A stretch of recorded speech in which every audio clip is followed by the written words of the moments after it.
We saw unions start to take actions. They had already called for divestment, boycott, and sanctions, but they actually started to act on those calls. South African dock workers refused to unload a ship carrying Israeli goods. The action had a symbolic significance given the inspiring example of South African struggle that overturned apartheid in 1994. And the statement that the BNC released was specifically interesting in that it saw those connections. It says, coming weeks after the massive Israeli massacre in Gaza, this distinguished expression by SATAWO, the Union of South African Dock Workers, of effective solidarity with the Palestinian people in general, and with Gaza in particular, sets a historic precedent that reminds us of the first such action during apartheid era taken by the Danish Dutch workers in 1963, when they decided not to offload ships carrying South African products, triggering a similar boycott in Sweden, England, and elsewhere. And it is these connections of not just modeling the Palestinian boycott, divestment, sanctions on the anti-apartheid boycott, divestment, sanctions, but similar actions being taken. We saw the dock workers in Greece threatened also to block a ship carrying weapons to Israel during the Gaza offensive, and the Maritime Union of Australia endorsed the call for a BDS campaign and pledged to boycott all Israeli vessels. We saw changes in churches that have also been talking about carrying out boycott, divestment, and sanctions. On February 8th, the Church of England felt the need to clarify their position on their investments in companies profiting from the illegally occupied Palestinian territories, and they announced that late last year, in December of 2008, they had removed $2.2 million in Caterpillar, a company whose bulldozers and heavy plant equipment were used to destroy Palestinian homes. We saw sportsmen and activists in Turkey and in New Zealand and in Spain taking action in support of a sports boycott. They may not have put it in those terms, but that was what in effect they were doing, of Israel by protesting Israeli teams' participation in matches in their countries. We saw even governments taking certain stands. The Oxford City Council called for a boycott of Israel and an arms embargo.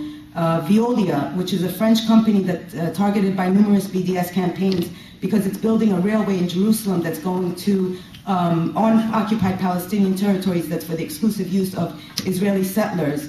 It lost a major contract in Sweden that it had held for the past 10 years. And you saw countries like Qatar and Mauritania and Bolivia, institutions suspend their relationship with Israel during the strikes on Gaza. So the question comes up is not, is BDS working? Should we do BDS? Can it be effective? It's obvious that the answers to these questions are all yes. The question is why? Why is BDS working? Why do we do BDS? Why do we need BDS at this time? I think that it's important to understand that these actions are not taking place out of the blue, right? They're a result of an ongoing, intensive, and morally conscientious campaign that was launched by Palestinians and the international activists even before the Palestinian civil society call of 2005. Really, the connection that was made that was essential, which Nelly talked about, was the link in Durban, South Africa in 2001 at the UN Conference Against Racism that said that Israel is comparable enough to South Africa that anti-apartheid actions should be carried out against Israel. That there was this connection between what was happening in South Africa and what was happening in Palestine. But the Palestinian BDS call in 2005 provided the framework, and it provided an important strategy paper for the first time, I think, for Palestinians. It looked at working on BDS on the basis of three essential principles in terms of the Palestinian call for freedom and justice. It was a call for boycott, divestment, and sanctions until Israel ended its occupation, until Israel acknowledged and implemented the right of Palestinian return, and until Israel granted full equality to Palestinian citizens of Israel. And these three demands counteracted with the three portions of the Palestinian society, two of which have been totally ignored since Oslo and since the whole peace process and have really been put to the side. The BDS call brought them back to the forefront, and that's essentially why it's so important. The apartheid-like Israeli practices that were carried out against the Palestinian people were documented, not just by Palestinians. It wasn't Palestinians just saying, oh, they're being apartheid, they're implementing apartheid. But it was even talked about by anti-apartheid activists that were from South Africa. So you had the South African cabinet minister who was a guerrilla fighter, part of the African National Congress during the anti-apartheid struggle, and who was Jewish, Ronnie Kasrils, say that apartheid was an extension of the colonial project to dispossess people of their land. That is exactly what has happened in Israel and the occupied territories. The use of force and the law to take the land, that is what apartheid and Israel have in common. And this is why this analogy of calling Israel an apartheid state is legitimate, and it is acceptable, and it's necessary to continuously make. Now, of course, there's several criticisms of boycott. Boycott stops constructive engagement, right?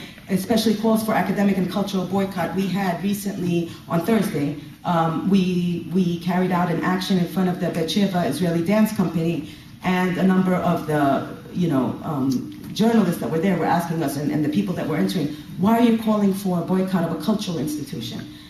The cultural institutions in Israel are presented and pushed by the government as ambassadors. They're trying to whitewash Israelis' war crimes, and specifically after Gaza, the intent of the army of the government was to present Israeli culture throughout the world as a way to pacify people and say, no, we're still democratic, we're still nice people, we still love culture and dance. But in effect, you cannot carry out cultural activities in a land that's occupying another land and not in any way address these issues. Dancers in Betsheva are part of the Israeli army. The company receives funding from the Israeli government, and they were well aware that 20 kilometers away, war crimes were taking place while they were practicing and nothing happened. So yes, they are complicit and they do need to be targeted.